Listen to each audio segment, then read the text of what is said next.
watu ambao inatengeneza pesa, sema ehe, ni kumiliki mfumo wa biashara. Kumiliki nini?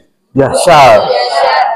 Naona sasa huo kumiliki mfumo wa biashara, mfano wake ili mnielewe kwa urahisi, maana muda wangu ni mchache. Wangapi wanamfahamu Bakhresa? Jamani, mmoja tu. Wangapi wanamfahamu Bakhresa?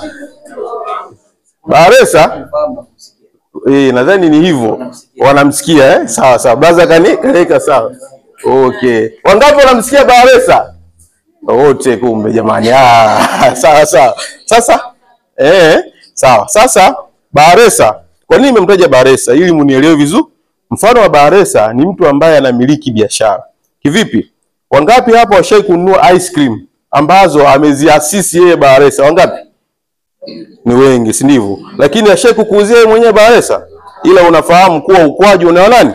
Wa Bakhresa. Bakhresa alichokifanya, alikuwa na wazo. Hilo wazo lake akaenda kulifanyia kazi na akaona awape watu wengine ili waweze kufanyia kazi wazo lake. Wakati wale watu wanafanyia kazi wazo lake, wanajitengenezea kipato, na yeye anapata nini? Kipato. Kwa sababu tuchukulia ice cream za ukwaju si 500 jamani. Bakhresa pale hiyo yake ni 200 tu. 100 ni ya yule pale ambaye anakuuzia, unakutana naye kwenye daladala. 200 hiyo ya yule anayekuuzia. 100 ni material ya kutengeneza yule ukwaju. Hivi fikiria kwa Bakhresa kwa akili la karaka, kama anapata 200 kwa kila ice cream, kwa siku anapata bei gani?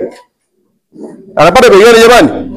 Ni hela nyingi sana. Ila Bakhresa sina uwezo wa kuwa muda huo watu wanafungua, najua yeye si yupo Marekani tu anatembea tu, si ndivyo? Inawezekana yupo tu ndani amelala. Kwa nini? Yeye Bakhresa kile ambacho ilibidi akifanye yeye peke yake, ameamua kufanya na watu wengine. Kwa maana anamiliki mfumo wa nini?